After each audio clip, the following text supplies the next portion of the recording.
Okay, if this thing is recording, I'm going to rotate the flywheels, and I don't know if you can really see very well, but I got about 3/4 of a thousandths of rotation on each of the indicators. The far indicator is a little bit difficult to see.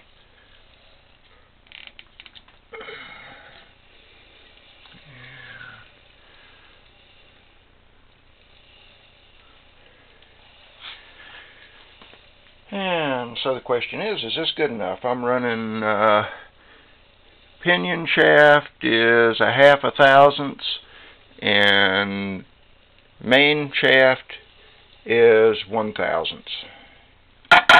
And we'll see if that works.